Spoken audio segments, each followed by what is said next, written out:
Miss Spencer, you guys all in good? Okay. You ready for my sound? Okay. All right, good evening and thanks for being here this evening.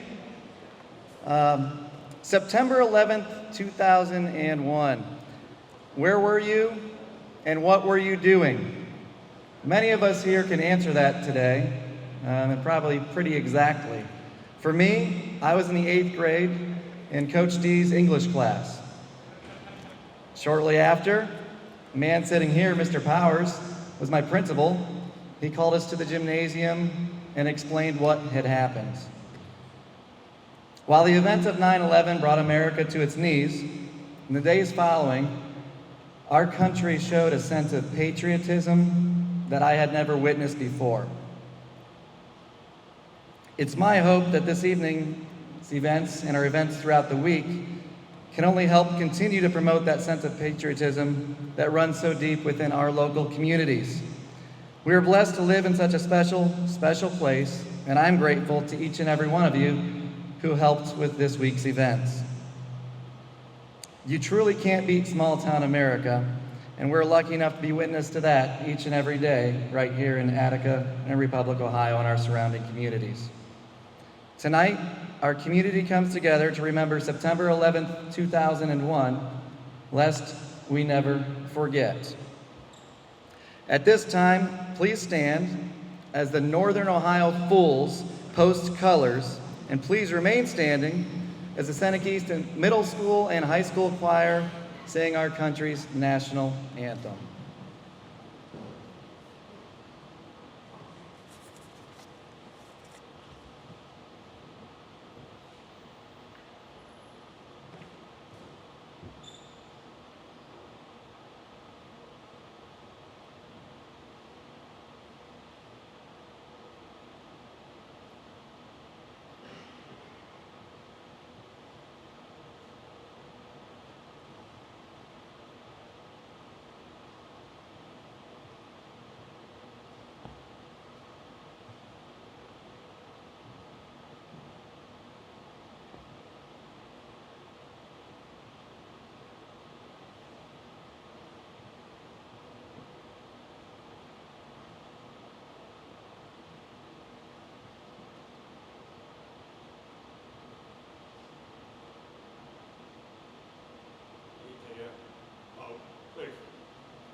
Thank you. Please be seated.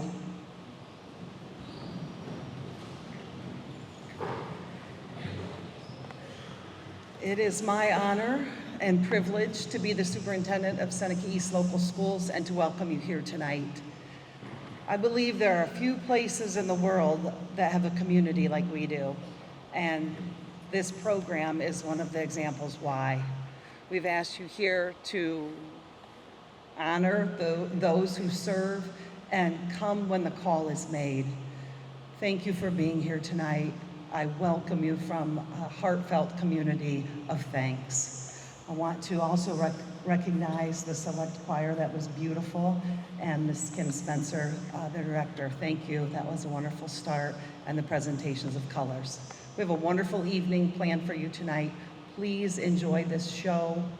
Before I call up the next person, I would be remiss if I did not recognize Matt Schock. If Matt would please stand. I know he'll be up here in a minute, but he should be thanked. He was the chair behind this and really the lead organizer. Thank you, Mr. Schock.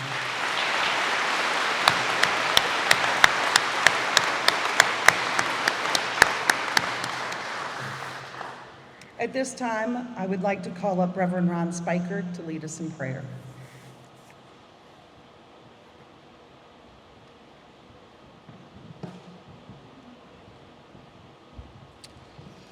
Will you join me in prayer? Gracious and loving God, we do thank you for this community. You, as the creator of all things, have drawn us together in this place for this time. As we gather this evening to remember and to pay tribute to our first responders of our community and around the world, we're reminded of the sacrifice that it takes to fill that position. We think about what happened on 9/11, those who were present and around. We do know exactly where we were at and what we were doing, and we couldn't believe it. But Lord, we just ask that you would continue to help us to remember the blessings that we receive. Whether it was people at the Twin Towers or people in the Pentagon or the plane that went down in Pennsylvania, there are so many reminders of what Jesus said to his disciples that's recorded for us in the Gospel of John. Greater love hath no man or woman than to lay down their life for that of another. And we saw that in full force in that day. And we can remember as we walk through the museum in the small gym, the reminders. While we don't understand why tragedies happen, we are thankful that you alone can bring good out of the evil of the world, and that you always have a plan for redemption of the bad things that happen. As we gather this evening, we thank you for Mitch and we thank you for Joe's willingness to be here to share both the memorial, and we pray a special blessing upon Joe as he shares his story. God, you are the giver of all good things. May we never take for granted the freedom that we celebrate this day and every day. And we ask it all in the name of Jesus Christ, our Lord and Savior. Amen.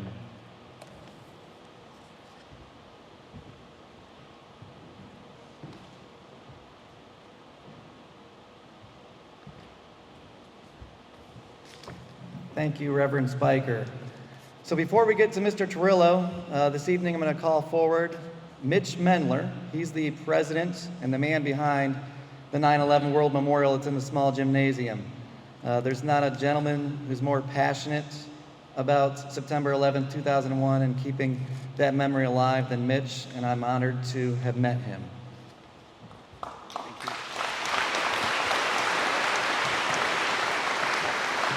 Before I begin, I got one favor, one question. Did anybody have a video from their cell phone of the beautiful version of the Star Spangled Banner I can get?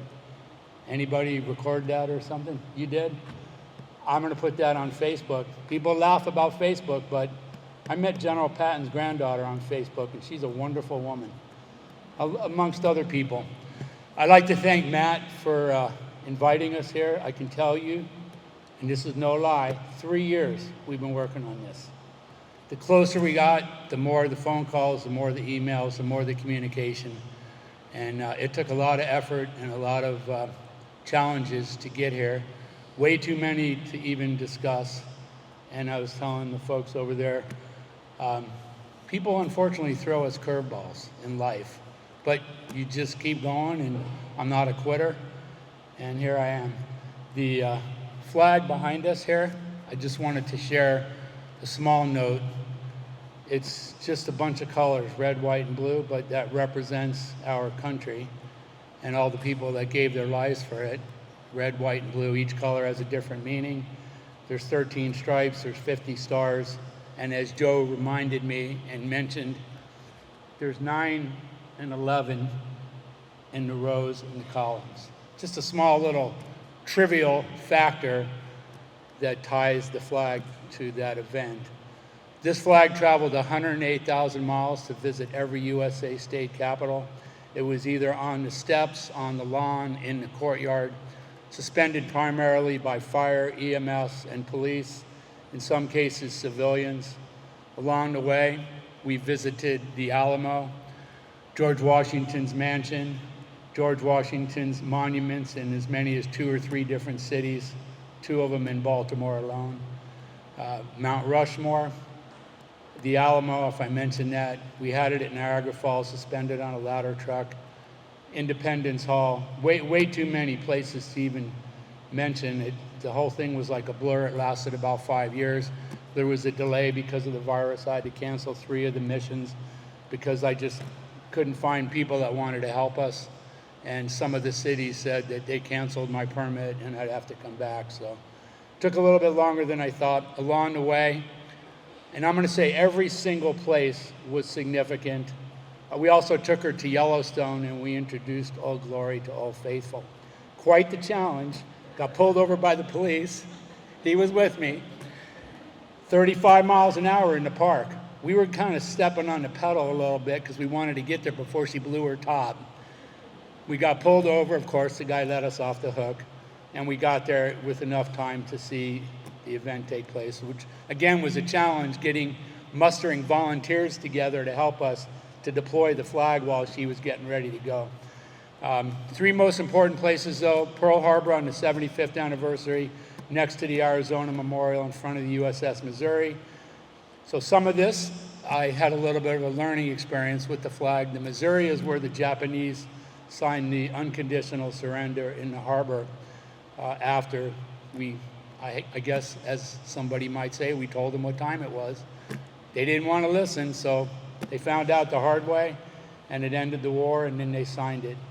We took it to France, and we had it on Omaha Beach for Normandy for the 75th anniversary, Utah Beach. We had it in some of the bunkers where the Germans were basically launching their offensive attack against our guys coming ashore. 4,999 Americans lost their lives on Omaha Beach alone. My dad was there. Kind of went there for him, but I went there for the flag. And one of the days we were there, it started raining a little bit, and a bunch of guys were dressed up like my father in helmets and jackets and fatigues. Like, they honor U.S. folks. They think we're the greatest because we saved them from basically the wrath of Hitler and his ruthless murdering thugs. Killed women and children, innocent people, civilians. So it started to rain a little bit. We folded up the flag, and me and Old Glory took refuge in a triangle folded up inside one of the German bunkers. And then I told them what time it was. We own this place now. It's ours, it's freedom, it's not yours anymore. And we took it to Bastogne, Belgium for the 75th anniversary of the Battle of Bulge. My dad was there. 2 guys survived, my dad and another guy, and my dad said, dumb luck, but here I am. I should be buried in Germany with my brothers. I don't know why I survived. I'm living on borrowed time. And we took it to a few other places. We even took it into Germany a little bit to a place that was quite impressive. And we got there before the sun came up. I can't tell you that story, it's too long. But 108,000 miles to make it to every state. First state was Dover, Delaware. Last state was Maine, Augusta. And then I took it and displayed it at the White House on the lawn, and then at the U.S. Capitol, which is quite challenging getting permits after all the events that took place. A little bit nervous with people getting permits to display anything, especially this flag is considered, believe it or not, part of a protest. You have to file a permit. But I guess these folks liked me at the national parks, and they gave me permission. The memorial inside the building there, that started technically on 9/11 at the beginning of the day, pretty much as the day unfolded by an American Airlines pilot. His name is Bruce Messenger. He flies for American. He was in Dallas getting ready to take a plane in his commute to get down to Miami to fly the South American circuit. Everything changed that day, so his job was trying to figure out who was on the planes from company. Because just because it says you're supposed to be there doesn't mean you made it. Maybe you called in sick last minute, there was a substitute. So they figured that out, and then he had thousands upon thousands of folks he and his people needed to figure out what to do with. They were stranded all over the world in airports on tarmacs. They landed hundreds of thousands of planes, and maybe 5,000 or so. There's some info on the poster there, in something like 2.5 to 3 hours when they put the ground stop out to get all the planes on the ground and not let any more up.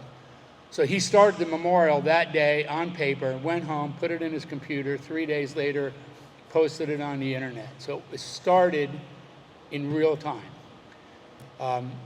This memorial is still doing what it was meant to do way back then on the very first day, in the very first minutes or few seconds, and that is to honor the fallen. So I do have a very long speech, not getting into that. Why are we here today? We're here to honor the people that gave their lives in the line of freedom and made the ultimate sacrifice. I got 3 short little stories. Ladder 10 and engine 10 out of 10 house. So in San Diego, you got engine 12, truck 12, engine 11, truck 11, engine 35, yada, yada. There, every engine and truck are named differently, but 10 houses, 10 truck, 10 engine. So they lost a handful of guys, including some retired guys that were working in the towers. So on the front of their engine, there's a slogan. They all have the little patches. It's kind of like a military sort of thing in the fire service. So they have the FDNY patch and their station patch, but on the front of their windshield up top, there's like 4-inch block letters and they're white, and it says Defending Liberty, and then a small little ST, because 10 House is on Liberty Street. And they were the first guys to show up. They walked across the street. They were, how many feet from the South Tower, Joe? 150 feet? 200 feet? Just outside the perimeter of the World Trade Center area itself. The guys at the theater district, they lost everybody. Battalion chief also, right, Joe? 9 truck, 4 engine, or 9th Battalion, 4 truck, 54 engine. 9th Battalion. They lost like 15 guys. Nobody came home. 18 guys. See, Joe's better with the math. So I visited that station.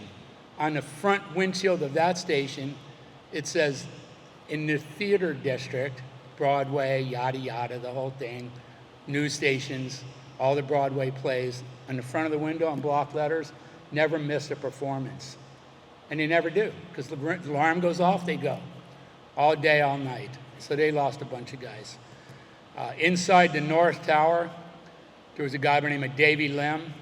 So Davy and Joe were friends way back in the beginning of time when they first became a firefighter, and Davy became a police officer for the Port Authority. Davy had a dog named Sirius. He's a yellow lab, 4.5 years old, bomb detection. So Sirius was there because of the threat of a bomb, and he would sniff out if there was a package. So, and I get a little bit choked up on this story because I'm a dog guy. Can't get into that story, but a few days ago I had 14 German Shepherds in my house. Too long of a story. So a female I adopted gave birth. God bless her. So, well, she had 10 puppies. So Sirius and his master, his partner, were in the office, and Sirius was hanging out in his kennel. That's where he feels comfortable at the beginning of the day. And he gave him some food and some water and some cookies. And they heard the explosion, and Davy said, "Sirius, I'll be right back, don't go nowhere." And Sirius looks at him and, "Okay, I guess, whatever you say." He had a little badge on and everything. So Davy got kind of lost and never came back to get Sirius, because he knew all the secret passages. He had all the keys to the locked doors, the fire escapes, the elevators. He knew how to control them, just like all the firefighters did. So Davy was helping people to get out of the building. So in the middle of the melee, he helped a gal by the name of Josephine and the guys from Ladder 6 from Chinatown, the dragon fighters, fight the dragon with the breathing fire. That's their slogan. So they helped Josephine to get down the stairs. Josephine was a little bit out of shape. Even gravity couldn't help her get down the stairs very fast. So she kept saying, I can't make it, guys, leave me. And the captain, Jonas, said, "We're not leaving her, guys. We don't leave anybody behind." So let's go, Josephine. A couple more floors. She kept taking breaks to catch her breath. And they say, "Okay, we're going to wait here now." They're like on the 4th story or something, 5th and 4th story. Another guy by the name of Mickey Cross was with them from Engine 16. He was just below them.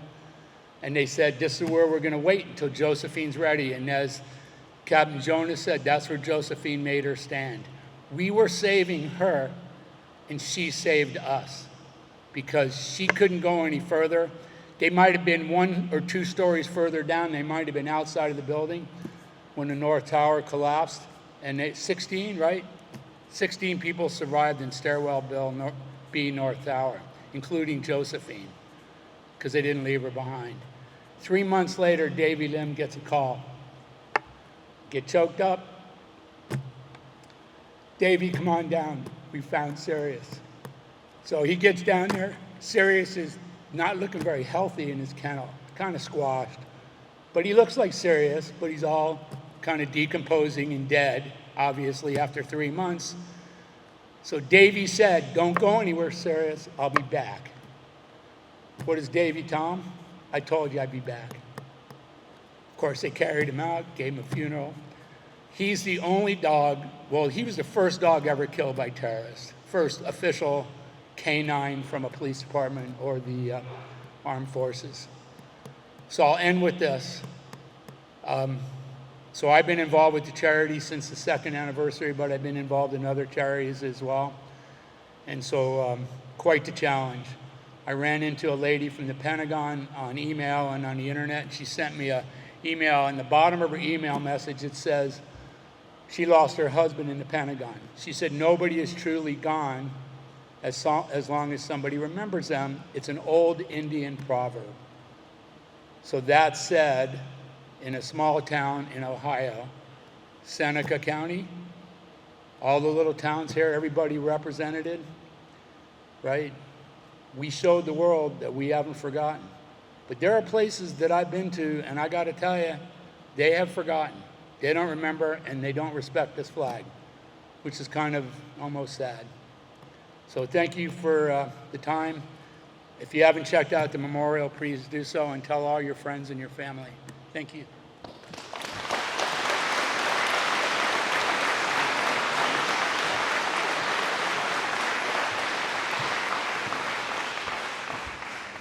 Mitch told me that was his short version.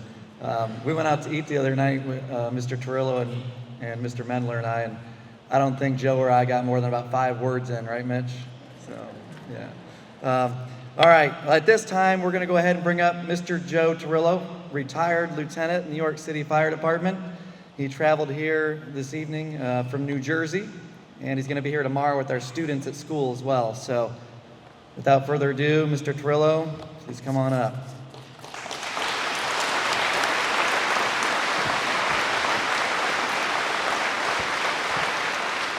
Thank you, Matt. It's with deep gratitude that I accepted this invitation to come here. Matt has been trying to get me for the last couple of years to come out here and speak, and I wasn't able to oblige him. September is a very difficult month for me. I do a lot of corporate speaking all throughout the year, and obviously, as you can imagine, September would be the busiest month for me, and sometimes people book me a year before. Sometimes they're trying to book me 2 days before, and I'm like, what are you thinking?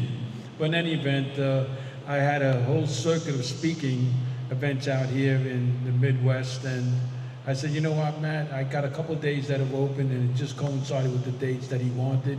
I said, Matt, I'm not going to let you down. This time I'm going to appease you, and I'm really grateful for that. And Matt, I tell you, you did such a great job. I do these events all over the country, but I have to tell you, this is probably one of the most professional events I ever seen set up. And of course, that also goes hand in hand with the principals, the assistant principals, the superintendent, all the maintenance people, everybody that was involved as colleagues to make this event for the next couple of days a success. There's so many stories that have been told about September 11th. Those stories go on and on and on. Tonight I'm going to share my story with you, which incidentally could be the most interesting and ironic story anybody has ever heard. And not because it's my story. I'm not here to make this the Joe Torrillo popularity contest, but when people hear my story, they like to hear it 100 more times, and if somebody hasn't heard it and found out about it, they get a little angry that I didn't share the story. So tonight I'm going to share the story. It could be very long-winded. I'm going to try and cut it down because I know everybody wants to get home, and I'm really, really happy and grateful that you all came out to come and see me. In 5 days from now, we'll be commemorating the 22nd anniversary of the worst attack in recent memory on American soil on September 11, 2001, when New York City was attacked twice within 17 minutes of each other. 2 commercial jets hijacked, hit both the North and the South Tower at 8:46 and at 9:03. Later on, the plane would strike the Pentagon, and the other plane would get overtaken by the flight crew and the passengers. In the ultimate act of bravery, United Airlines Flight 93 that departed Newark Airport, New Jersey, on its way to San Francisco, the people that were on the plane, the passengers, were on the phone with their family, telling them that the plane was hijacked, and the family members said, yeah, 3 other planes were hijacked and they crashed into buildings. So they knew very well about what their fate was going to be. And we probably surmised that that jet would have struck the Capitol down in Washington, D.C. And the ultimate act of bravery, up and beyond anything I could ever imagine in my life as a firefighter or a first responder, the passengers got up and decided that they would sacrifice their life and overtake the cockpit and put that plane down in a lonely field in Shanksville, Pennsylvania, and save another national monument and the lives of all our congressmen. And I often wonder today how many of those Congress people down in Washington, D.C. really appreciate what those people on that plane did, especially because we know what's going on politically, and I don't want to go into that political statement right now, you know, because it's divided America. So Mitch and I, we came together through happenstance. He's in San Diego, as a firefighter in New York City. We came through happenstance right after September 11th at an impromptu meeting in New York City.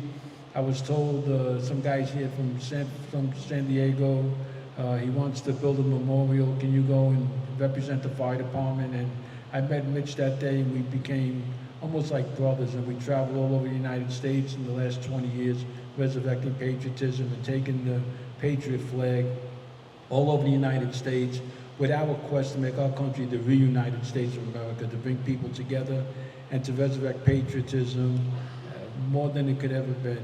And you know what, they say there's like 1 million Elvis impersonators. I think there's only one Mitch Mendel in this world, and I'm proud to say he's a good friend of mine. I love him like a brother, and nobody could be more patriotic than Mitch. But back on September 11th, I want to share a quick story with you. I began my career in the New York City Fire Department back in 1981.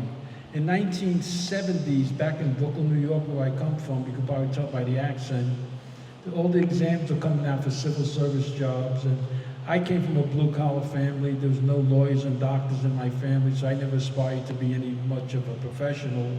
And I knew I'd end up in some civil service department. And I figured that if I was going to be a civil service worker, I might as well go into one of the agencies that had the most respect and paid the most, and I was going to be either a police officer or a firefighter. And I was actually going into the police academy in New York City. And that morning I got a letter from the fire department as I was leaving to go there for my first day of training. And I took the mail out of the mailbox and I saw a letter from the fire department, and I thought my mother got a violation on the house. And I just opened up the letter. It said, "Congratulations, you're gonna be appointed to be a firefighter." I couldn't believe it. I called up the sergeant in the police department who was investigating me. He said, "Hey kid, don't tell me you're gonna be late on your first day." I said, "Sergeant, just got a letter from the fire department asking if I want to be appointed." He said, "Kid, take the fire department to a better job." Boom, and he hung up. And I ended up at the fire department academy.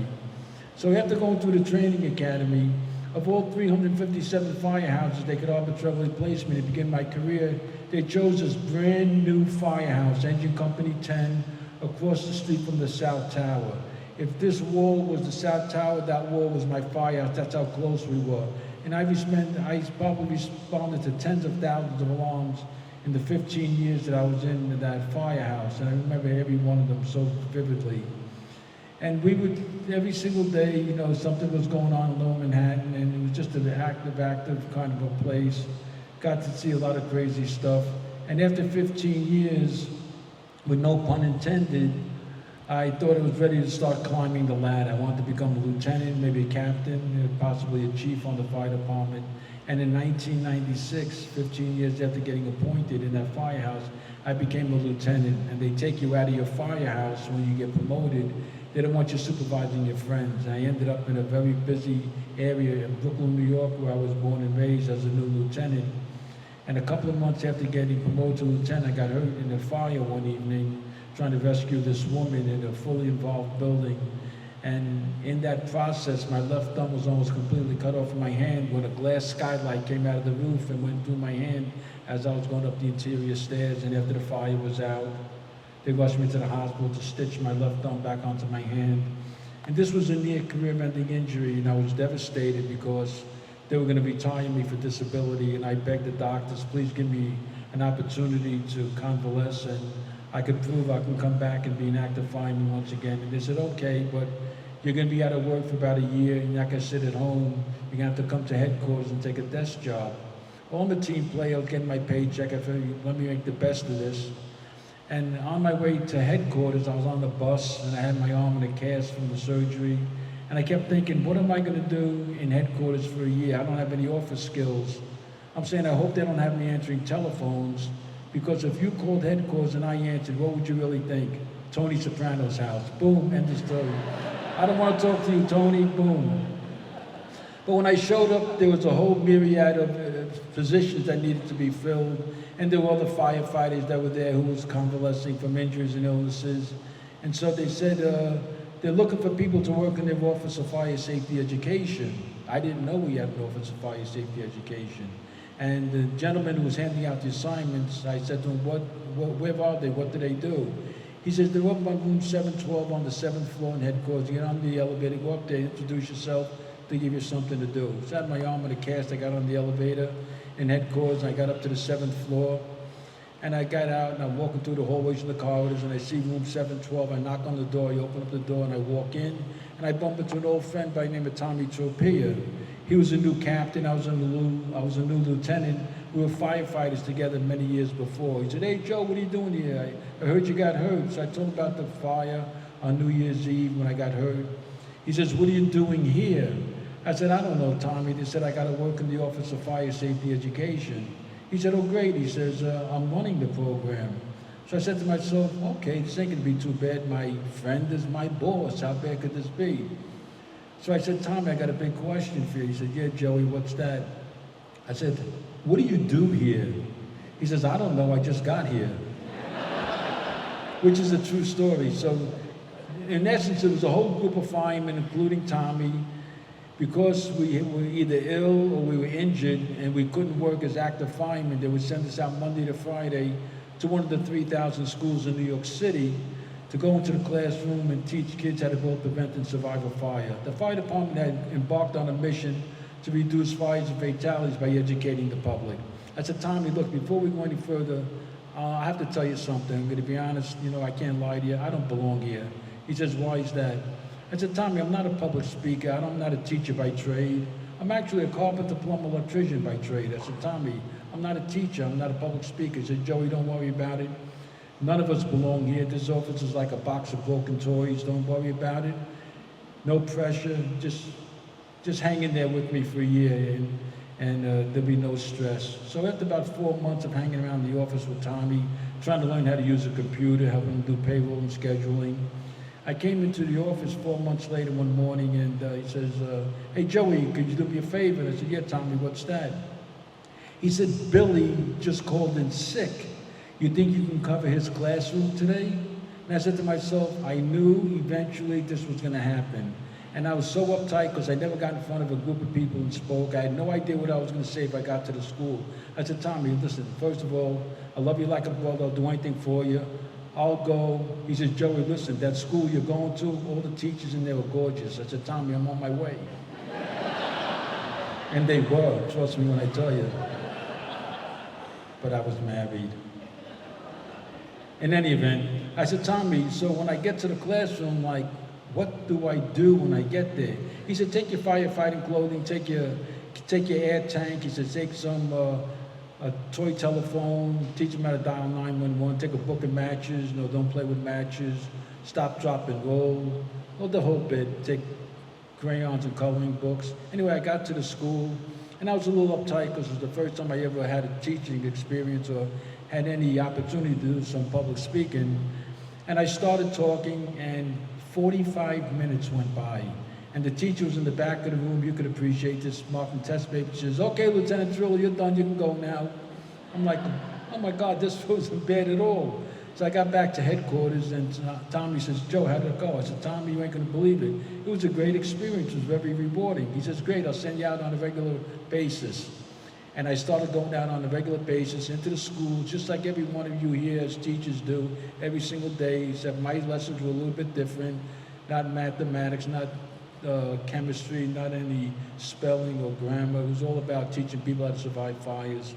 And I got so good at it, they got rid of Tommy, made me the director. And still till today, he thinks I orchestrated this. But in any event, Tommy left headquarters, and I took the position as a director.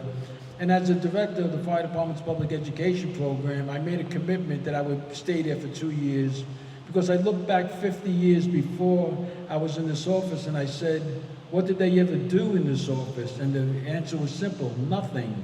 Nobody wanted to do this, nobody cared, nobody was enthused. It was a nilly-willy type of personnel, nilly-willy type of management. As firefighters came in, that's as quick as they went back. There was no continuity, and continuity is everything. And anything that has to do with success, continuity is really primary and, of course, the most important. So I made a commitment that I would stay at least 2 years, and I would try and make this a viable program to see if we can actually make a difference in reducing fires and fatalities. And I started thinking about the educational process as a whole, even though I'm not a teacher by trade. I told you I'm a carpenter, plumber, electrician. And I started realizing that kids, and adults as well, like having fun when they learn. Who doesn't like to have fun when they learn, right? Kids are very multi-sensory. That's how it all started when the first man crawled out of a cave millions of years ago. You learn by touching, feeling, seeing, all the senses. And kids are multi-sensory. They like having fun when they learn. So I thought we should have a learning center where kids can go on a school trip where they can really learn the messages of fire prevention survival in a theatrical type of venue, a Disney quality, a Broadway type of show. And I sold the idea to Mayor Giuliani. Mayor Giuliani loved the idea because Mayor Giuliani loved anything that made him look good. But he gave me a $3 million budget. And ladies and gentlemen, there's an old saying that goes like this: be careful what you wish for, because you might get what you want. Guess what? I had no idea what I was doing. I sold this great grandiose idea of having a learning center, but there was no other learning center in the world that I could compare it to. Like if you asked me to build you a basketball court, I can come into the gymnasium with a tape measure, measure the court, measure the height of the hoop. I have some bearings, but I sold this great grandiose idea, and what is this learning center going to be? The possibilities were infinite. And so the worst part about it was that I inherited the property next door to Radio City Music Hall. The owner of Rockefeller Center, Jerry Spy, who's Donald Trump times 10 with money in real estate, when he found out what I wanted to do, he says to me, he called me up, he says, Joe, because we were friends with him, he says, Joe, I got a piece of property for you right here at Rockefeller Center. I said, Jerry, we appreciate it, but it's not in our budget. He says, yes, it is. I said, Jerry, we don't have that kind of money. He says, yes, you do. He says, I'm going to give you a lease for 10 years for $1. I said, Jerry, if you triple my rent in 10 years, I'll still call you my friend. And now the pressure is on. Now I'm inherit a piece of property in Rockefeller Center, and I can't move forward because I don't really know what this learning center should be. And I'm starting to walk around with egg on my face, and I'm making a fool out of everybody because the pressure's on. People are breathing down my neck. What's going on? What are we doing? And I kept on making up one story after another. When you're an Italian from Brooklyn, that all comes natural. Because I came from a rough, tough Italian neighborhood in Brooklyn, New York, where all the gangsters came from. I tell people I came from a spaghetto. But in any event, what I did was, I started thinking about what the real issue was and why people are dying. And I took the 5 most common causes of fire, where people lose their lives every single day, every single month, every single year, all across the world. And I took those 5 common causes of fire and I brought them to life in a Disney quality type of venue, in a Broadway type of show. And I worked on that project for 2 years. We opened in October 2000, called the Fire Zone. And a month and a half later, we got nominated for an Emmy Award, and I won an Emmy Award for the first fire safety learning center in the world. I was up against Disney World, Six Flags, and all these science centers, and we won this very prestigious award at the Emmys. I don't know where an idiot like me wins an award like that, but you know what, ladies and gentlemen, the moral of the story is don't ever underestimate yourself. And so we opened up this learning center in October 2000, and in November we win the prestigious award. And I'm spending all my time promoting my learning center. The pressure is off. It's big news in New York City. Matter of fact, Disney was so jealous they tried to copy it in Epcot Center and couldn't match our learning center. It's a true story. So then a couple of months later, it's a new year, 2001. January 4th, I came to work and I was having a cup of coffee and a cinnamon raisin bagel. It was a little after 9 o'clock, and in my office the phone rings. Fire Department Headquarters, Lieutenant Torrillo. Hey, good morning, this is the Fisher-Price Corporation. I said, this is Fire Department Headquarters, you got the wrong number, I'm sorry. Oh, no, we don't, we want to speak to Lieutenant Torrillo. That's me, how could I help you? This says, we want to run something by you might be interested in. Okay, what's that? I thought they opened up a new office in Manhattan. Maybe they wanted me to go and host fire drills. They said, no, it's got nothing to do with that. We want to run something by you, have some time to speak?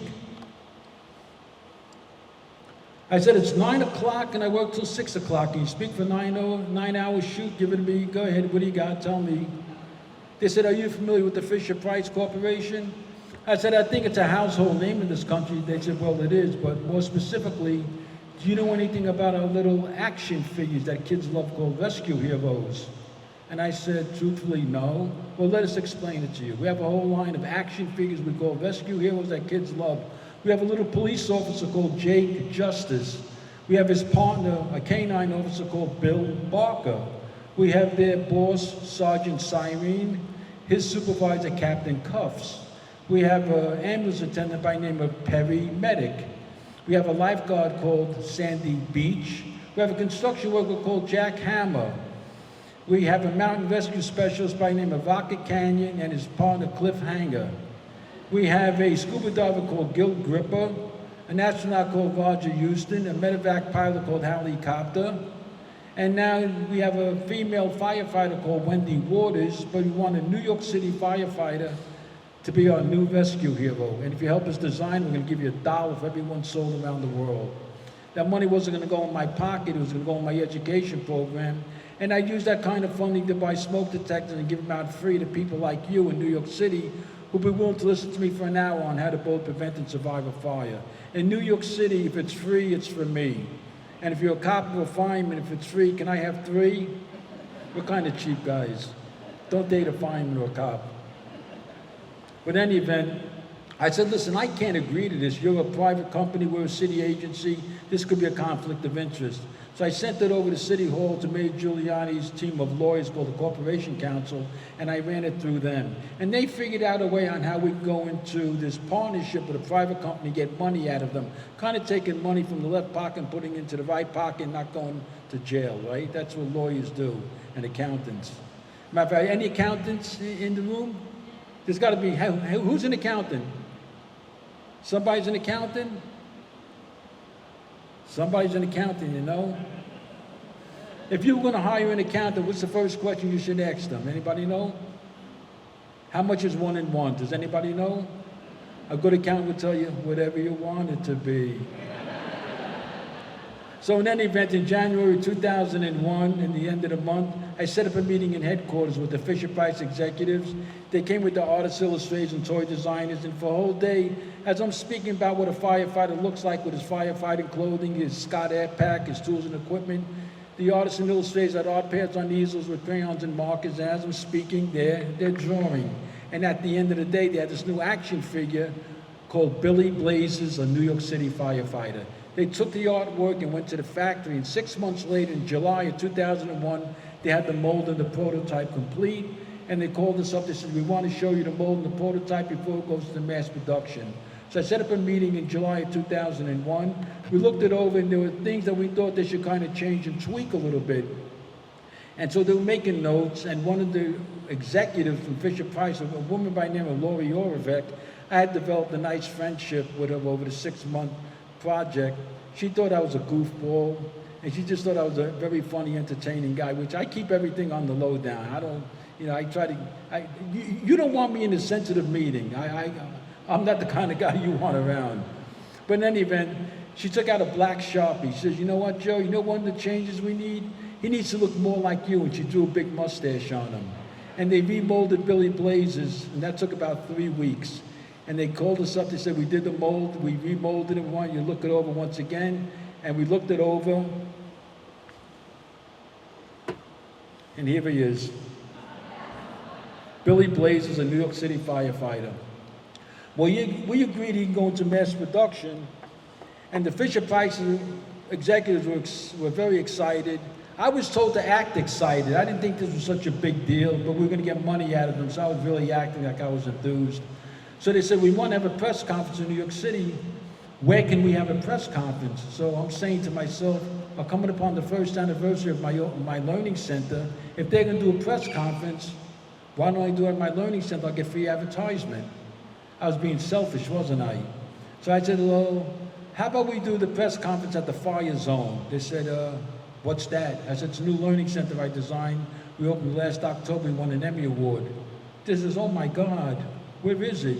I said, it's in the heart of Rockefeller Center, around the corner from where they put up the Christmas tree next to Radio City Music Hall.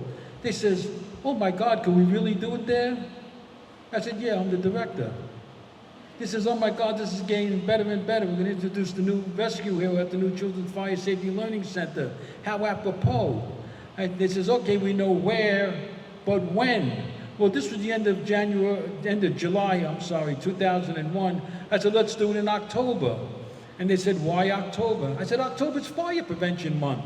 It's the longest running health initiative in the world. It actually goes back to 1871, after they rebuilt Chicago, after supposedly, anybody know the story what happened in Chicago in 1871?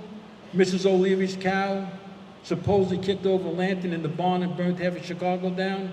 I mean, it's folklore. I'm going to tell you right now, if I burnt down half of Attica, Ohio tonight, and the cops showed up and there was a cow across the street, what do you think I'm going to say? Officer, I swear to God, I saw the cow, she had the gas and the matches, I saw the whole thing. So I don't know if that story was ever really true. But anyway, it's good folklore. But they thought it would be a natural tie to our project, but October was too close to Christmas and the holiday season. They needed to get Billy Blaze on the mark a little bit sooner. This was the end of July 2001 at the meeting. October was too distant. I couldn't think of another date in between, and I was brainstorming, and I said, you know, 911 is the emergency phone number in New York City. Why don't we, for the first time, have a 911 themed safety day? We can talk about preventing and surviving fires and introduce the new rescue hero, New York City firefighter made in my likeness, called Billy Blazes. And they says, oh my God, what a novel idea, we'd love it. So ladies and gentlemen, on 911, September 11, 2001, at 9 o'clock in the morning, Every TV station, every newspaper reporter, the mayor, the city council, the Fisher-Price executives were waiting for me in Rockefeller Center next to Radio City Music Hall to introduce a new rescue hero called Billy Blazes, a New York City firefighter made in my image. And I got to headquarters early that morning, about 6 o'clock a.m. I wanted to catch up on voicemails and emails and payroll and scheduling because I was going to be out of the office all day at this big press conference. And it was about 20 minutes to 9, and I looked at my watch and says, oh my God, this morning slipped away from me. I really should have been there already. They were all waiting. And 3 college kids were in the conference room next to my office. They were in a special program becoming firefighters called Fire Cadets, and they were coming to the press conference to help me set it up. And I walked into the into the conference room and said, guys, get your book bags. I'm running late. We got to get out of here. I'm running late. I went back into my office. They were finishing their coffee and their breakfast. And I shut my computer off. I grabbed my car keys and my telephone, and I put my dress uniform on. And one of the college kids came running back into my office, and he said, a plane just hit the World Trade Center. I said, what? He said, I swear to God, it's on the TV in the conference room. They were watching the morning shows. So I walked into the conference room and I see smoke coming out of the North Tower. And this college kid, a fire cadet, his name is Joe, like me. I said, Joe, what is this? Is this a joke, a hoax? Is this a simulation, a movie? No, Lieutenant, I swear to God, this really just happened. Joe, are you sure? I swear to God, this is really happening right now. So now I'm thinking, first of all, the firehouse across the street from the Twin Towers where I started my career. I left there in 1996. I knew all the firefighters. I'm thinking about Billy Blazes, and I'm thinking, I better get out of here now, or else I'm going to get stuck in traffic, and I'm not going to make the press conference, and the fire commissioner is going to kill me because this is a big day. And me and the 3 college kids got into an elevator in headquarters. We went to the underground garage. We got in my vehicle, and I zoomed out of headquarters, and 2 blocks away, I was on the Brooklyn Bridge going into Manhattan. And as I'm racing over the bridge, I'm looking to the left, and I see about 10 floors of fire on the top of the North Tower. And now I realize this was no little Piper Cub, and I got to make an impromptu decision. What do? Do I make a right and go to the press conference, or do I make a left and get to my firehouse and jump into action? And I said, the heck with Billy Blazes. This ain't happening today. This is going to be a day that nobody's ever going to forget. I made a left turn, and I made my way to my firehouse. I parked my car on the sidewalk in the back of the firehouse because I remembered in the bombing of '93, don't block the streets with vehicles so ambulances can get to and from hospitals. And I parked the car on the sidewalk in the back. Me and the 3 college kids ran around to the front of the firehouse, and both of the doors of the firehouse were wide open. Engine 10, ladder 10 had already responded to the North Tower. And although the doors of the firehouse were open, I still couldn't get in there because people like you were laying all over the floor of the firehouse. People from the area got hit with jet fuel, pieces of the building. They started running, and they saw a haven of safety in the firehouse. They just all ran in, and they toppled each other. They were like pickup sticks, and some were screaming, some were crying, some were burnt, some were in shock, some had torn clothes. And I looked around, and nobody looked like they were in critical condition. And I said to the 3 college cadets, I said, look, they were EMTs. I said, treat the people as best as you can. And I said, if they got to go to hospital, call ambulances. Don't leave the firehouse. I'll be back later, but I might not ever be back again. Don't leave this firehouse. And I took off my dress uniform, and I borrowed a set of firefighting clothing from Lieutenant Tommy McNamara, who was off duty. He was at home. We leave our firefighting equipment in the firehouse. I knew Tommy. I took his helmet, his boots, his gloves, his jacket, took off my dress uniform, and I ran out of the firehouse. And I was running to the North Tower, but I had to pass the South Tower first. And at 9:03, which happens to be my lucky number, I heard a roar, and I looked up, and the second jet, United Airlines Flight 175, came right over my head. And I saw it hit the tower and then just disappear like a magic act. And I said to myself, and this huge fireball came down right at me. I turned and made it back into the firehouse, and a huge fireball exploded on the street. I would have been killed right there, but I made it back into the firehouse, and I told the kids, I said, we're under a terrorist attack. And the second thing I said to everybody I encountered, I said, everybody on the top of the towers are going to die. I said, we're not going to get to them, and they are not getting down. And at that point, they started jumping out of the building anyway. 200 to 300 people were jumping all around me. It was like raindrops. The hardest part was not getting hit by one of the jumpers. And the third thing I said, I told everybody, the towers are going to collapse. They said, what? I said, these buildings are going to collapse. People looked at me. They couldn't understand why I was saying that. It didn't sound logical. It didn't sound possible or believable. But ladies and gentlemen, nobody knew I went to college for engineering and architecture. when I was in college, and incidentally, the construction industry is really my passion. I really wanted more than anything in life is to work for a big construction company. I did so well on the firefighter's exam, I decided to give the fire department a shot because all my friends failed the test. I wanted to get them angry. And anyway, so my biggest fear at that point was that nobody's listening to me about the buildings are going to collapse. I'm adamant. I know 100% these buildings are collapsing because I studied them in engineering school. Two of my professors in college that were structural engineering professors were working for the concrete contractor on the Twin Towers when they're going up. And because of their position with the concrete contractor, they could take us on a school trip down to the towers when they were going up to study them. And I knew the way those towers were designed, very lightweight construction, very different radically from the Empire State Building. Totally different support system, and I knew it would never support that amount of volume and damage, and the buildings would collapse. But I didn't think they would collapse about 3 o'clock in the afternoon. I really believe we had about 5 to 6 hours to evacuate everybody at the point of impact and below, and then the towers are going to come down. And so I really wasn't feeling a sense of urgency. And at that point, the EMTs and paramedics were setting up a triage in the lobby of both buildings, which was obviously the natural place to set up your triage, because as injured victims were being brought down from the floors above, you can treat them right there. But I knew that when these buildings came down, the people that were going to be most important were going to be the EMTs and the paramedics. And ladies and gentlemen, when people look back on September 11th at the World Trade Center, they view it as the biggest firefighting incident in history. That is absolutely not true. We didn't get an ounce of water on that fire. It was the biggest evacuation, the biggest medical response for you that are EMTs and paramedics. It was all about them that day.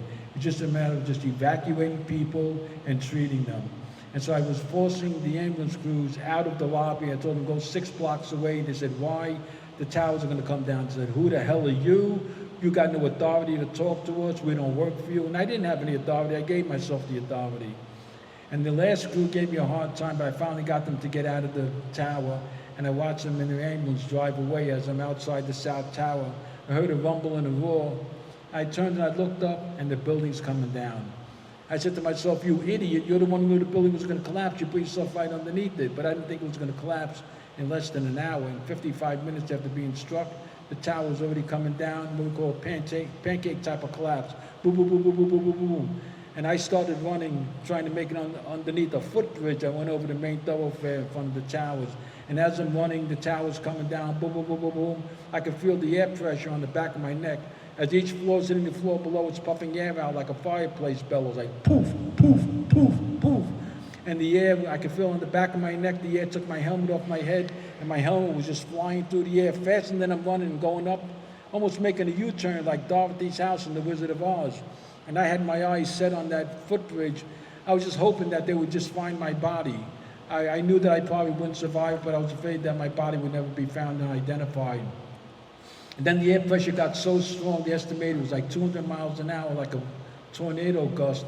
It picked me off my feet and I was flying through the air. I never made it to the footbridge. A piece of steel hit me and split the back of my head wide open, and huge slabs of concrete were just in my body. With every slab of concrete, more and more bones are breaking. Now I got a fractured skull, my ribs are broken, my left arm is snapped in half, my neck and spine is crushed, and I'm bleeding internally. And I'm buried under all the twisted steel and concrete with all these other people in the pitch blackness. You could see nothing. It was darker than midnight. I couldn't breathe, I was suffocating. And all these people that were buried with me were screaming at the top of their lungs, and after a while the scream turned into cries, cries into whimpers, whimpers into silence, and one by one they had all died, and I was still alive. And then I was in the middle of all these fires. And I had a flashback 20 years before when I got sworn into the fire department. And I remember taking an oath of office that I'd be willing to lay down my life so that somebody else might live in the discharge of my duties in becoming a new firefighter in New York City. And all I said to myself, you never thought you were going to live up to this vow. What were you thinking all these years? And today, I said to myself, you're living up to that vow, and tomorrow you won't be here anymore. And I did something I hadn't done in a long time. I went to 12 years of Catholic schooling. I graduated in all boys Catholic high school, and I got away from organized religion. I just didn't understand religion. It never really resonated with me. But for the first time in all those years, I closed my eyes and I said a prayer. I actually thank God for my career. I accepted the responsibility. I just begged Him to take care of my family when they get the news, because life ain't gonna be the same, and this is all my fault. And then I had a vision of my 4 kids. The night before September 11th, on September 10th, I was out doing a fire safety presentation in Manhattan. Got home about 9 o'clock that night. My kids should have been in bed, but my wife let them stay up because they needed to talk to me.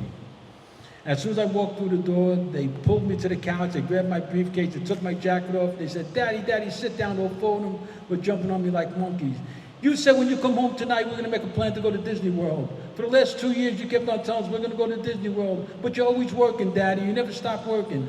I was working on the Fire Zone project and on the Billy Blazes project, and all I kept on saying to myself, I was taking my last breaths of life, this is the only thing my kids ever asked me. Why did I never ever take them to Disney World? That's all they ever wanted from me. They asked me for nothing in my life. And I said to myself, you know what? There's going to be a new man that's going to come into my wife's life sometime in the future, I imagine, and there'll be their new daddy to take them to Disney World, and I blew that opportunity. And I closed my eyes and I took my last couple of breaths, and they found a void, and they found 4 of us in the void, and they dug us out. And they put me on a long spine board, and they ran to the Hudson River. Boats had come over from New Jersey into Manhattan, and they put me on the deck of a boat, and they're holding my head closed. The back of my head was split wide open, and I was screaming in pain. All my ribs were broken. My left arm was snapped in half backwards. My neck and spine was crushed. I was losing a lot of blood. And I heard them saying that I was going to die if they couldn't get me to a hospital. And I'm laying on the deck of the boat, and they're holding my head closed, and there was a loud rumble and a roar. And somebody in the boat said, "Oh my God, here comes the other tower." Now the north tower started collapsing, flew across the street towards the river, and millions of shards of glass were raining down on the deck of the boat like rain, like hail. And everybody on the boat jumped overboard into the river. And I broke free from the spine board. I ripped the tape off of my neck. I rolled off. I couldn't see. My eyes were swollen shut. And I just felt a doorway. I jumped into the doorway, but I ended up diving 10 feet below, head first into the engine room, and the north tower fell on top of the boat, and I'm buried and suffocating all over again. And after about an hour, I was starting to lose consciousness. I'm suffocating. There's no more air, no more light. And on the deck of the boat, I heard people jumping on the boat, and somebody came into the engine room to start the motor, and they found me. And he called up to the deck above to the captain. He says, Captain, you got to get down there. There's a fireman. This guy ain't going to make it." The captain came down with a flashlight, said, "Get this boat out. We got to get this boat out of here now." The boat skipped across the river to New Jersey, and paramedics on the Jersey side jumped onto the boat. They told him to go down to the engine room. There's a fireman down there. He's in bad shape. They came down with another spine board. They lifted me out, feet first, out of that little cubby hole that leads to the engine room. And I'm in an ambulance, but I don't know where I am. I'm in another state. I'm in New Jersey. In the ambulance, I blacked out, and I woke up. I was in an operating room, and there were about 15 doctors and nurses all around me that had me stripped naked. They were sticking needles and tubes in every part of your body a needle and tube can go into. And all firefighters, we write our name on the inside of our coat. It said Tommy McNamara. I was admitted as Tommy McNamara. And for 3 days, nobody knew where I was. I was declared dead and missing. And I was the last firefighter to be found alive. And when the morning came the following day and the sun rose and the dust cloud disappeared, people realized, ladies and gentlemen, that Superman's not real, Batman and Robin's not real, Spider-Man is not real. The only children's rescue hero who ever came to life was Billy Blazes on the morning of September 11th, when he would come to represent the 343 firefighters who made the supreme sacrifice of their life and left me behind to tell the story. And for so many years, I struggled so in a deep, dark place. I wasn't talking about it with anybody. I didn't know how to talk about it. I was actually, people said, "Joe, did you have survivor guilt?" I said, "No, I had something far worse. I had survivor's anger. I was angry that I had survived. I wanted to die that day." I couldn't understand why God let 343 firefighters march up to heaven together in one band and left me behind, like I wasn't good enough to be in that group. And I struggled with that for so long, but as I travel, ladies and gentlemen, everywhere I go, and I've been in every single state of the United States multiple times speaking, Europe and South America, everywhere I go, people tell me the same thing. They say, "Joe, God spared your life for a reason." It took me a long time for those words to resonate in my mind, and they finally did a couple of years ago, and now I realize I got to start living again. God's got a bigger purpose for me, and life has got to go on. And as a true firefighter, what we all do to the public is we have to show the maximum amount of strength under any condition. And firefighters are just not allowed to fall apart. It's a lot of pressure, it's a lot of stress, but you know what? I'm here today, and every day is a struggle. But when I get to meet people like you, it makes a big difference in my life. You know, I never thought in a million years I'd ever be having dinner somewhere in the middle of Ohio in a little community. But you know what? There's a lot to be said about small town USA. I wish I had an opportunity to grow up the way you did. I came from a very, very busy, congested city. We have different personalities. You know, people out in the Midwest, you got a lot more tact. You know how to talk to one another. Back in New York City, everything's got to be an argument and a fist fight. That's how we act, and you take that into your professional life. But ladies and gentlemen, I'm so grateful for having been given this opportunity, and I just want to tell you one thing. I'm going to leave you some inspirational points. You're never going to know your true strength until your weakest moment. Whatever you're going through, and I've been through a lot of bad things in my life way before 9/11. When I was a teenager, I suffered very severe depression for about 15 straight years. I never had help, I never spoke about it, and I like to talk to kids who are adolescents are going through that. It's a deep, dark place. Ladies and gentlemen, I want to tell you right now, whatever you've been through, whatever you're going through, and I look out in the faces right now, I can see people who are in distress. I see distress in people's faces in this audience right now, and I'm talking to you right now. Whatever you're experiencing, whatever you're going through, whatever you went through, or whatever you will go through, I'm gonna let you know a little secret. Somebody else is going through it with you right now. Somebody else has already been through it, and somebody else will be through it in the future. Ladies and gentlemen, don't ever give up on life, because I remember those days when I felt the highs and lows of the Ferris wheel. I was turned upside down by the roller coaster. I spun in circles like the carousel. But that sun that shines tomorrow morning has no particular person's name on it. That sun that's going to shine tomorrow morning is for you and for me. It's the start of a new day. And ladies and gentlemen, there's a reason why the windshield in your car is much bigger than the rear view mirror. Whatever you're going through, what lies ahead is going to be way more than anything you'll ever leave behind. So don't ever give up on yourself. Life is about struggles. Life was never what I wanted it to be, what I thought it would be, what it needed to be. That's just what happens. But as you navigate all these issues and these hardships in your life, you become hardened. You learn how to become strugglers, to be able to navigate that stuff. And that's what life is really all about. You can't surrender, ladies and gentlemen. There were times I wanted to surrender. It was not an option, because you owe it to the people who love you that you're going to hang in there. And you know what? At the end of the day, things do turn around, but you got to be patient. So if I never see any of you ever again, I just want to say thank you so much once again for giving me this opportunity, and may God bless all of you always, in all ways. And if I never get to see you again, I hope you remember this evening. Mitch has a question for me.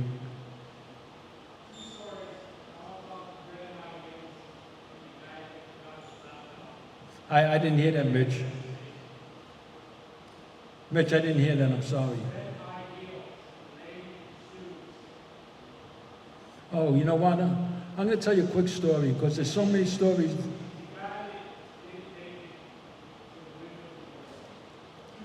You know, there's so many stories. The story that I just told you might be the most interesting and ironic story on how the whole day started. I designed an action figure, a likeness of a firefighter made in my image, and he would actually come alive that day. And 3 years ago, in February 2019, actually it was 4 years ago, wasn't it? It was 4.5 years ago. I got a call in the morning in my home in New Jersey. So many years after 9/11, I was having a cup of coffee with my wife. And the phone rings. Ding, I pick it up. Hey, is this Joe Torrillo? Yes, it is. I owe you money. Who are you? I don't know. What do you want? They said, this is the Fisher-Price Corporation. We've been thinking a lot about you lately. Oh, I think of you guys often. Well, how you doing, Joe? What's new? I told them about me at my public speaking. I'm a tour guide at Ground Zero. They says, hey, that's fantastic. You know, we think about you all the time. You know, we're so glad that you survived it. We just want to let you know that we're resurrecting our rescue hero line, and our new rescue hero is going to be Joe Torrillo. I said, wait a second. You can't be doing this. They said, no, our new rescue hero in 2019 is you, Joe Torrillo. I said, wait a second. If you're going to make an action figure about me, it should be Al Capone, Tony Soprano. It can't be another Billy Blazes. But ladies and gentlemen, in February 2019, Fisher-Price made me the official rescue hero, and I'm the only person in the world who has a rescue hero made in his likeness. I mean, G.I. Joe is everybody that ever served the military, and for the life of me, I can't understand how my career would come full circle, that I would actually get an action figure in my likeness, like Michael Phelps winning 8 gold medals at the Olympics. I mean, how did something like this happen? But before I leave the stage, Mitch wants me to tell this story, and it's a very, 2 stories.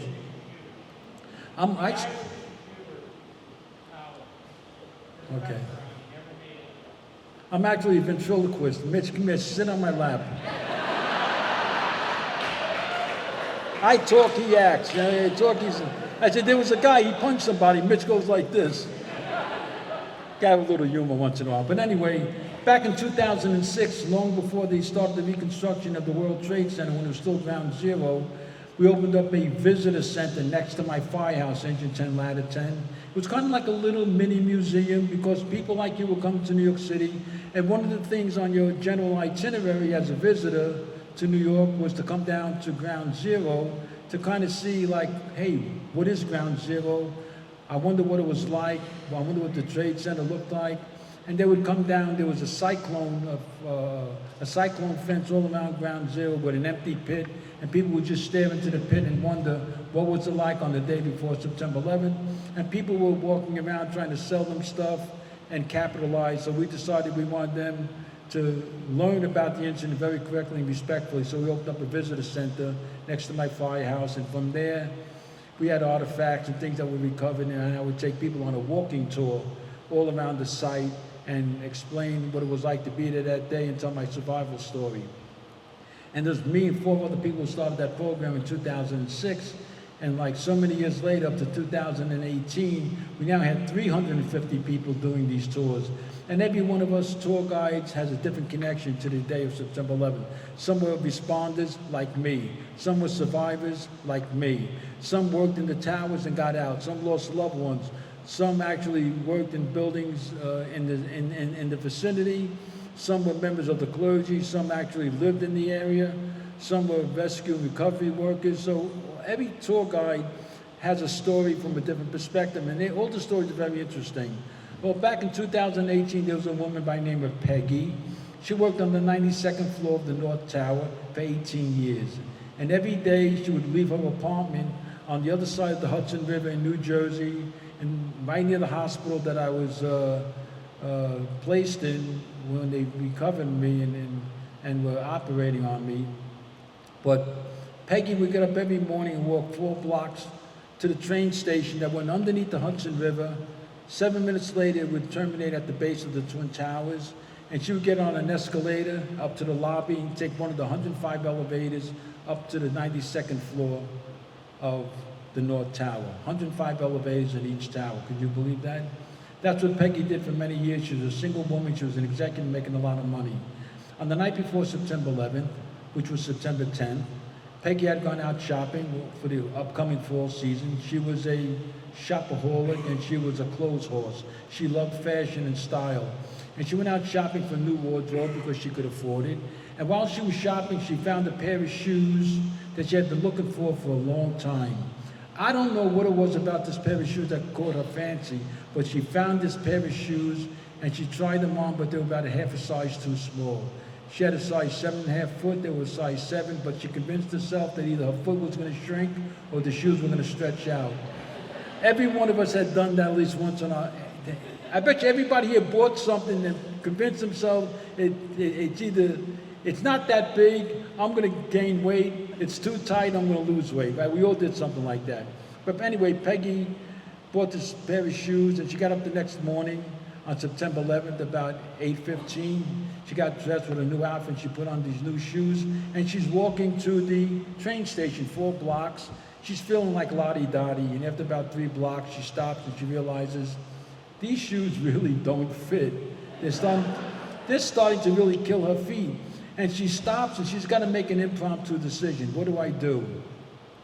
Do I continue to work and suffer all day long?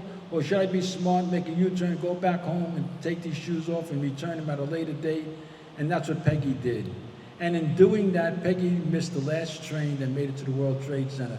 Peggy would have been on the 92nd floor of the North Tower had it not been for an ill-fitting pair of shoes. And these stories go on and on and on. And Mitch wanted me to tell you that story, but I will share one more with you. There was a gentleman that came from California. First time in New York, he got in the night before. He was staying at the hotel nestled between the Twin Towers. He was going to a breakfast meeting on the 107th floor of the North Tower, that famous restaurant called Windows on the World, the highest place in the world to have a cup of coffee. And they're having a big corporate breakfast meeting from people from all around the country. And he was up on Windows on the World. He got there maybe about 8:30, a half hour before the meeting started. He was just excited. It was a beautiful day, the most beautiful days I'll ever remember in New York. It started off, it looked like Michelangelo chose the perfect color blue to paint the sky from his palette. The birds were chirping in unison, like bidding farewell to the ending of summer and welcome to sunshine. We were voting for the new mayor. It was the first day of school. Everything was perfect that day. Everything was everything it should be. The air was sweet, like it had bags of sugar flowing through it. And he's looking out the window from the 107th floor, and on a beautiful clear day as September 11th, you could see in a 65-mile radius into 4 other states. And he's from California. It was 8:30 New York time, but 5:30 California time, the 3-hour difference. His wife normally got up about 5:45, about 15 minutes from when he made the phone call. He figured, you know what, he wanted to talk to his wife. He was so excited. The phone rang, she woke up, she was a little groggy. She says, honey, is everything okay? He says, no, honey, everything is fine. I just wish you could have been with me. New York is so much more beautiful than you could ever imagine. She says, I know, but you know I couldn't come because the kids got to get to school. He says, just promise me right now that you'll come back with me one day. She says, I promise. And at that point, American Airlines flight struck the North Tower between the 93rd and the 99th floor. That was the last voice you ever heard from him. Here's a man who should have never been in New York City, but he's there for a breakfast meeting and he lost his life. Peggy should have been there, but for ill-fitting pair of shoes, she's alive today. And these stories go on and on and on. And my story is just one of them about Billy Blazes. So at this point, I'm gonna shut it down. I'm gonna ask anybody in the audience, do you have anything you want to ask? Anybody want to share a story, ask me anything? I'm not uptight. This will certainly be the night to ask me anything that you're interested in. The biggest question I get is, did you ever take your children to Disney World? I actually bought them a timeshare, and now they don't want to go anymore because all 3 of them are registered nurses and my son is a paramedic. Thank you so much.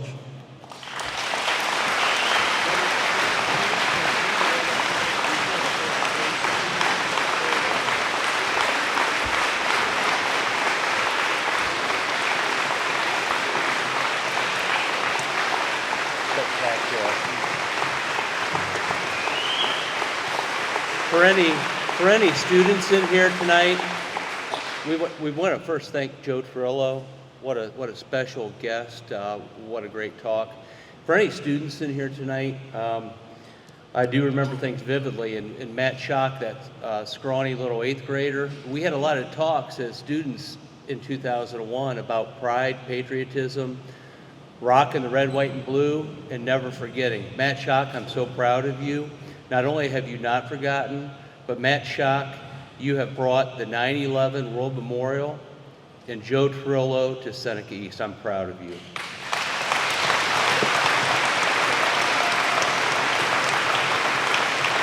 Our Seneca East community, you're special. This is a special place. This is different.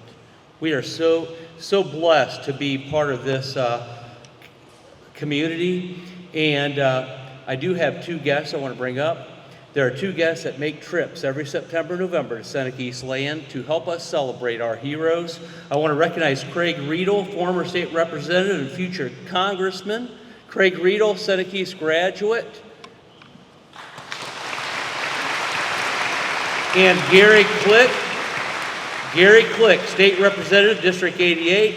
These 2 gentlemen, again, share in our celebrations of hometown heroes, and today we are going to recognize a national hero.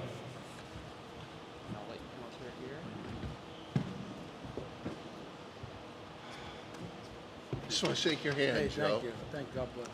I'm humbled in your presence. Oh, thank you. That means a lot to me. You know, Craig and I were just talking down here. Where were you on 9/11? And he told me where he was working. I was serving my first day as a law enforcement chaplain in West Central Indiana, which I did that for about 10 years. But no one's story compares to yours. And to survive one building falling on you is miraculous. But to survive twice tells me that I owed out so much money, everybody was praying for me. to survive twice tells me that God had a special plan for you. And we're watching you fulfill God's plan for your life.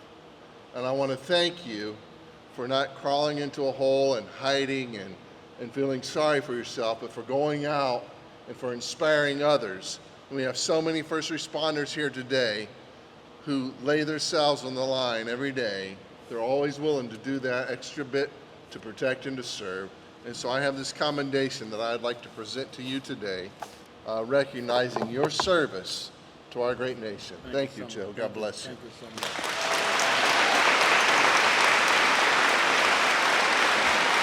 You got one more.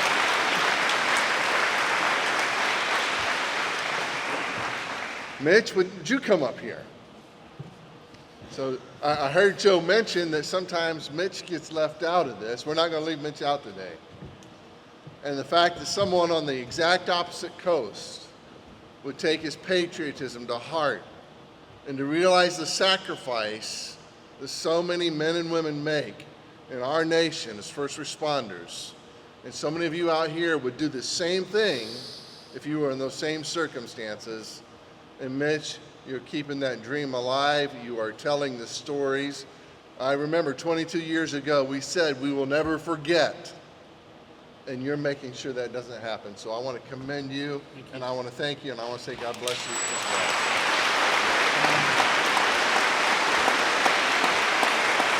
Thank you, gentlemen.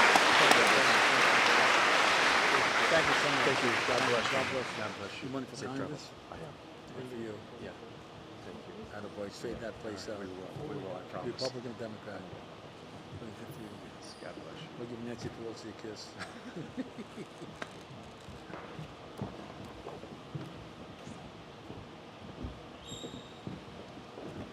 You know, I've been asked several times what it's like to be part of a new community, and it's so hard for me to find words. This is just my second year here, and it is unique, and the one story that I tell over and over again, because for me, it captures the essence of why our students are so phenomenal. And that is every morning, every day at 8 o'clock. It doesn't matter where you're at. It doesn't matter where the nearest flag is. It doesn't matter how old you are.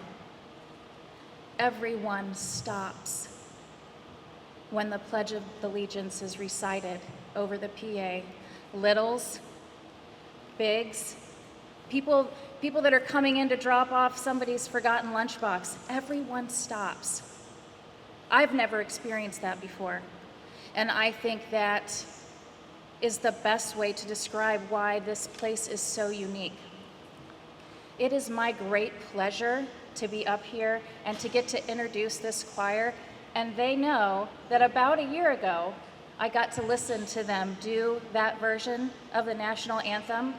And I'm sure you remember that I said, Mrs. Scott can get quite emotional.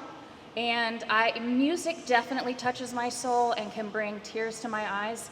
And I can guarantee you, ladies and Mrs. Spencer, that tonight during the national anthem, tears were in my eyes, but I promise you that they were also in the eyes of others in this room. So please join us again and bless us with your sound.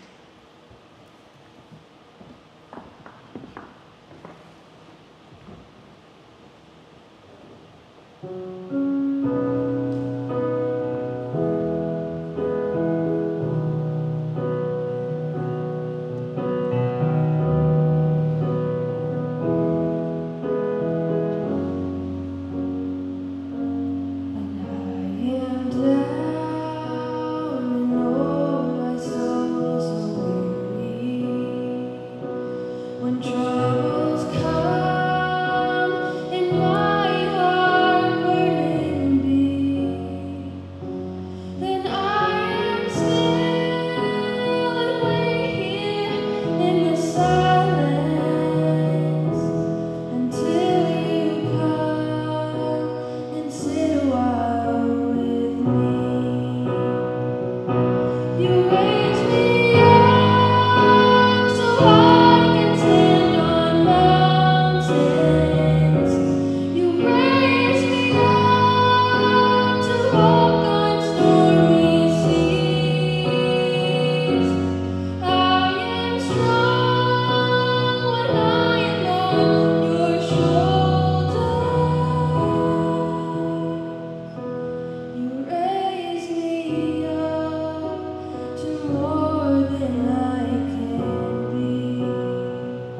Yeah, it's hard to follow something like that. Side note, Miss Spencer, I think I talked to her about 2 weeks ago, they started that song. And look what we just had right there. Her passion is just amazing, and it rubs off on her students, as you can see. So, one of the best choir directors around. Thanks to Jacob playing the piano tonight. Great job. And great job, choir. Thank you, Lieutenant Torrillo, for sharing your special story with us. Again, it's really hard to believe, but here you are. And thank you to our local firefighters who are here tonight, first responders. You guys are the heart of our local community, so thank you.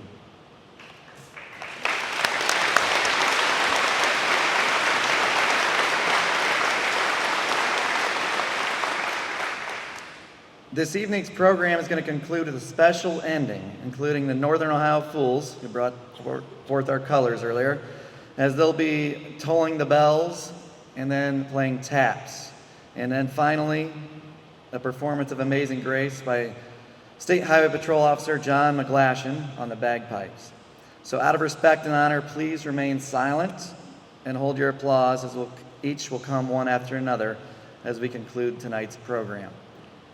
Prior to playing the bells, I'm going to introduce to you Miss Amy Eicholtz from the Attica Fire Department, AVR Fire, as she will read to us some information on the bells.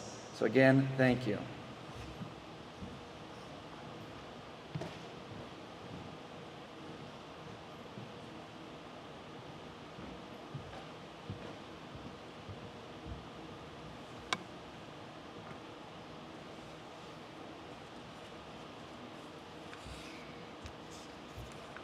The men and women of today's fire service are confronted with more dangerous work environment than ever before. They are forced to continually change strategies and tactics to accomplish their given task. Their methods may change, but their goals remain the same as they were in the past, to save lives and to protect property, sometimes at a terrible cost. This is what these men and women do. This is their chosen profession, and this is honorable and sacred tradition of the firefighter. The fire service of today is ever-changing, but it is steeped in the traditions of 2,000 years ago. One such tradition is the sound of the bell. In the past, as a firefighter began their tour of duty, it was the bell that signaled the beginning of the day's shift. Throughout the day and night, each alarm was sounded by a bell, which summoned those brave souls to fight fires and place their own life in jeopardy for the good of their fellow citizen. And when the fire was out and the alarm had come to an end, it was a bell that signaled to all the completion of that call. When a firefighter had died in the line of duty, paying the supreme sacrifice, the fire alarm office would tap out a special signal. That signal was 5 measured dashes, then a pause, then 5 measured dashes, another pause, then 5 more dashes. This became universally known as the tolling of the bell, and was broadcasted over the telegraph fire alarm circuits. This signal was a sign of honor and respect for all firefighters who had made the ultimate sacrifice, and has become a time-honored tradition.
All right, that concludes this evening's ceremony. If you haven't done so already, the small gym is open for viewing, and I know Mitch will be excited to show you all about it, so thank you.